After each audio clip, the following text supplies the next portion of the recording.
आप जब प्रातःकालीन उठें तो पहले उठने का नियम लें कि सूर्योदय के 1 घंटा पहले हम उठेंगे।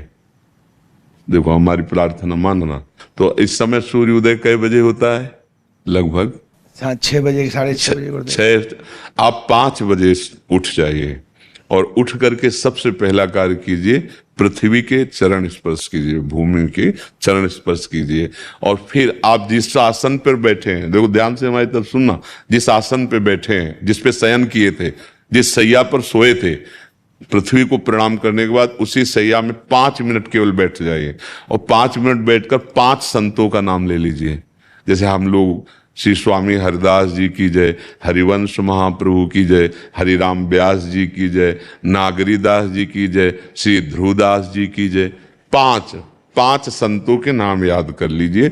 इसके बाद नीचे उतरिए और पहले जो अपने माता पिता, अगर वो शयन कर रहे हैं तो कोई बात नहीं है, अगर वो शयन नहीं कर रहे हैं तो पहले जाकर माथा रखकर उनको प्रणाम कीजिए।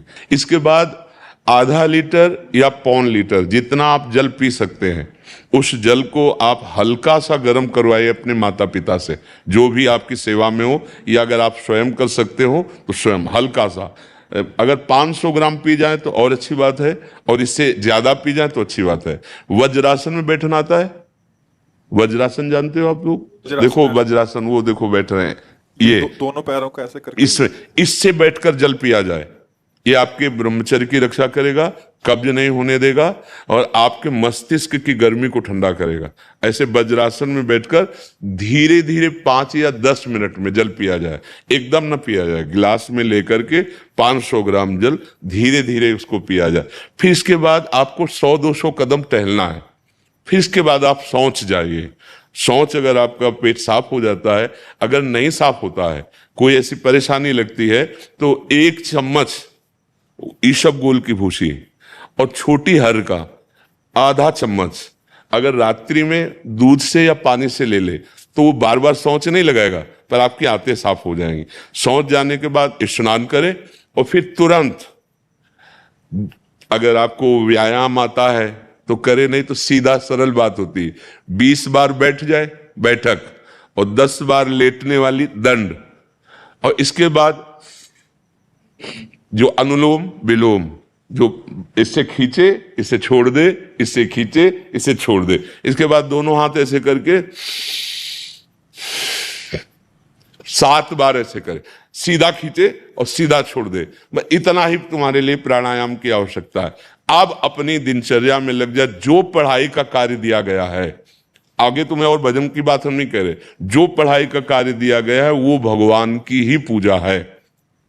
आपकी दिनचर्या जो आपको अपने गुरुजी या टीचर जी को जाके प्रमाणित करनी है, कल जो पढ़ाई गई थी आज के लिए, वो आप सुबह सुबह उस समय व्यायाम के बाद, तो आप देखना आपकी स्मृति बहुत प्रवीण हो जाएगी।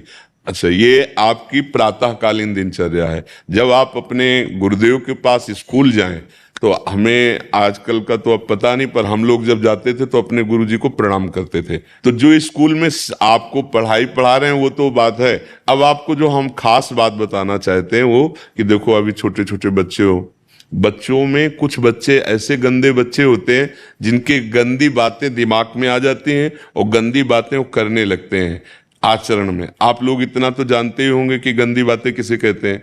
आप लोगों के पास अगर मोबाइल है तो कभी गंदी बात देखना नहीं। कोई भी बच्चा अगर गंदी बात दिखाए तो अपने टीचर से या अपने माता पिता से जाके शिकायत करनी चाहिए, वो बहुत हानिकारक होती है। कभी कोई भी गंदी बात अपने द्वारा नहीं होनी चाहिए। अभी आप नवीन जीवन धारण किए हुए हैं, आप भगवान की प्राप्ति, देश की भक्ति और बहुत अच्छे अच्छे पदों में जा सकते हैं। अच्छे पवित्र आचरण और पवित्र संस्कार। ब्रह्मचर्य के लिए गंदे बच्चों का संग त्याग करना, गंदी कोई ऐसी हरकत सिखावें या बात सिखावें तो उसको सुन करके छुपा नहीं लेना, तुरंत अपने टीचर से बताना या अपने माता पिता से बताना, और ऐसे बच्चे का कभी संग नहीं करना। और रात्रि के सोते समय ये जरूर ध्यान देने वाली विशेष बात है, रात्रि के सोते समय जो भगवान का नाम प्रिय, जैसे इन लोगों ने आप लोगों को बताया राधा वल्लभ श्री, तो सोते समय बस प्रार्थना करो कि हे प्रभु, आज दिन हमारा जो भी गलती हुई हो वो हमको आप प्रार्थना करते हैं कि आप हमें समझाओ क्या हमसे गलती हुई। अगर पूरी दिनचर्या में ऐसा लग रहा है हमसे कोई गलती नहीं, तो भगवान सुबह से अभी तक हम सोने जो जा रहे हैं ये पूरा समय आपको समर्पित। आप देखना, इसका फल देखना, एक तपस्वी की तपस्या का जो फल होता है ना, उसका ये फल मिलेगा। और सोते समय बस राधा वल्लभ श्री हरिवंश, राधा वल्लभ श्री हरिवंश, इधर उधर ना सोचते हुए, ना मोबाइल देखते हुए, ना कोई गंदी बात मन में, और चुपचाप सो जाइए। और जब फिर सुबह उठे तो फिर ऐसी दिनचर्या, और पढ़ाई इस समय तुम्हारा भजन। बेटा मैं श्याम बाबा हूँ, मुझे इग्नोर मत करना, बस एक लाइक करके सब्सक्राइब कर दें। मैं तेरी सारी मुसीबतें आज के आज दूर कर दूंगा, और जाते जाते कमेंट में मेरा नाम जरूर लिख दे।